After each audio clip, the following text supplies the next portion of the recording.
You mentioned Memphis, and in my research on you, you had an amazing story about an instance in Memphis where a gentleman was accused of a crime. Oh my goodness. Yeah. And I found the video, I found the clip of it. It was fascinating to watch. I'd love for you to tell that story because I can't do it any justice, but it was one of those, it's almost one of those things I would tell students is that you always have to stay ready in case a story like that jumps off. And I'll let you go from there. But this was actually pretty incredible in Memphis. Yeah, so my schedule in Memphis was kind of, I got to work, I don't know, did I get to work at 3 or?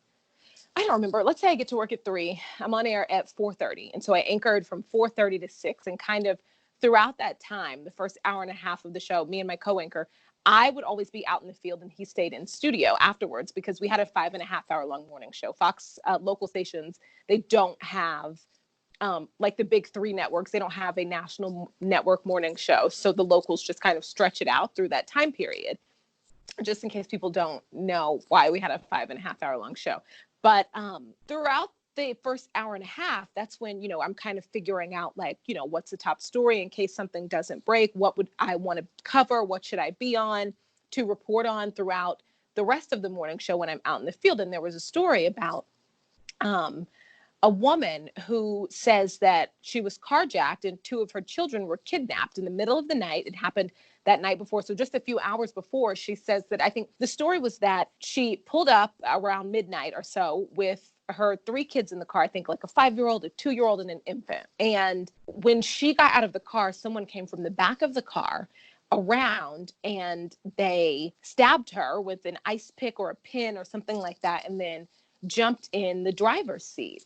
Well, the 5-year-old, I think, had the wherewithal to get out of the car as the car is like slowly backing out of the driveway. And then the 2 babies were in car seats and they're babies, they're kind of stuck. It's kind of amazing that the 5-year-old was that brave. And Yeah, the definitely. kids later on, the 2 younger kids were both found in the middle of the night, I think a couple hours later within, I guess like miles of each other. But the mother was in the hospital and police say that the mother gave them a suspect, that she's saying the person who stole her car, who stabbed her, is a man that she knew.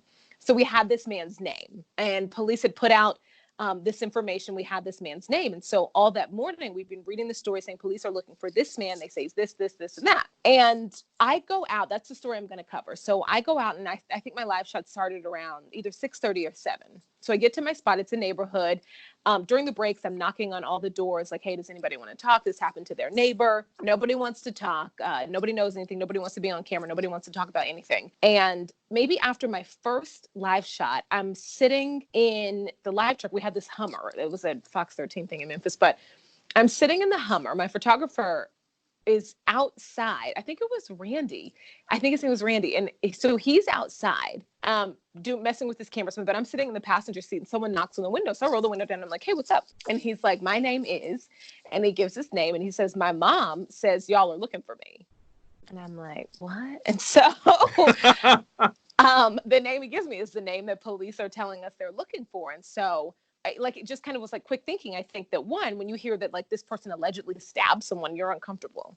You are nervous about being in their space. And then on another thing, I'm like, this person has been accused of a crime, but not convicted of a crime. And like, is it fair for me to not give him the same space to say his piece when I'm giving the police officer's narrative? It's the innocent until proven guilty. Right. And so it's, it's not my job to make any decisions. And so I said, give me 2 seconds. And I rolled the window up and I called my producer, Shannon, at the time. And I'm like, listen, I think that we need to break in. I think we need to go on air. Like, can this happen? And so she's like, oh my goodness, yes. Fox 13's Brooke Thomas live on Pleasant Road in Whitehaven where this all happened.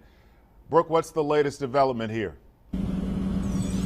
Yeah, well, this morning we've been telling you all morning, police say a woman was carjacked, stabbed, and her 2 kids went missing when the person who stabbed her, they say, took the car with the kids in it. Now, they found the 2 kids later, but all morning long they've been looking for the man they say did this. And we're told they've been looking for a man named Derek Fisher. I've been telling you that all morning long. Derek Pfeiffer, all morning long. A man named Derek Pfeiffer just walked up to me and said, he's Derek Pfeiffer. He wants to clear his name. We have him right here.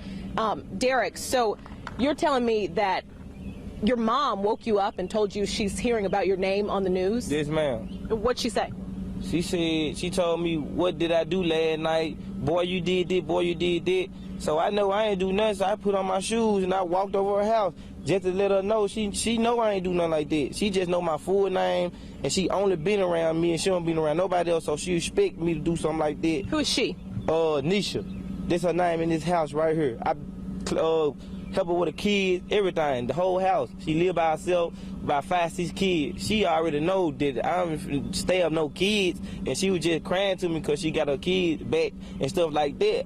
Why do you think police are looking for you? Why do you think they got your name? Because she gave them my name. She know my full name, and if she don't, and I know how she is. If she can't get her truck or her kids back, she gonna put a name out here because this me.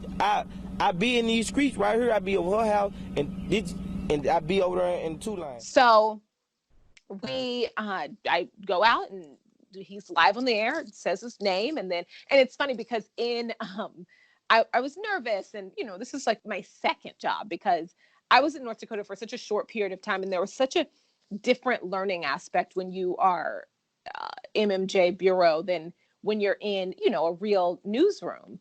And so I was super green, and I was so nervous. I remember I like I said his name. I feel bad like using his name, even though like you can find it, but I misspoke and said a different name. We're told they've been looking for a man named Derek Fisher. I've been telling you that all morning long. Excuse me, Derek Pfeiffer, all morning. He corrected me. The guy behind me was like, no, it's this. And I'm like, right. And he went on air and he said he was clearing his name, that she was confused, that they're friends, they hang out, and it just was a kind of a confusing story. But he talked for a while, and then as he walks off, he turns around and says, well, thanks for talking to us. Thank you. All right, there you have it. That's what we have. A man named Derek Pfeiffer came up to us. You're beautiful. And I remember my thought was, sir, not now. Like, fam, this is not focus. Okay? Sir, this is not the time nor the place. Right. And then later, after I was long gone from Memphis, he was acquitted from those charges. Jury found him not guilty. He was telling the truth. That's fascinating.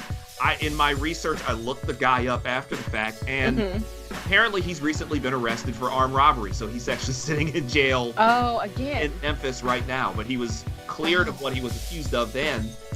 But unfortunately, now he's still in jail. We're back in jail, I should say. Yeah. Wow. That is fascinating because there are a lot of moments, and that is maybe one of the biggest stay ready type of moments, because sometimes you go find news, and sometimes the news comes and finds you. Yeah, you just got to be willing to talk to everybody. I think sometimes people go into these neighborhoods and don't want to have conversations with strangers. I'm protected. I'm with a photographer. I'm with someone who has my back. I'm fine. I should roll the window down and speak to people, And that's where, you get some of your best stories. Not even like an incident like this, but just community stories. You get them from the community. You don't get them from press releases. You don't get them from the police. You don't get them from the school board. You get them from the people who live there and who watch your show.